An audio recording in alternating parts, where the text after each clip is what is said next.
Квалифицираните лидове от AI източници конвертират между 20 и 35% по-добре. И това променя цялата игра.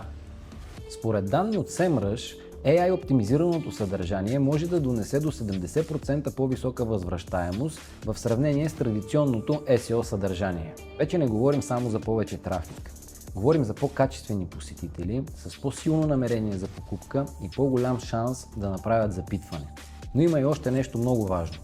AI моделите имат ясно изразено предпочитание към актуална информация.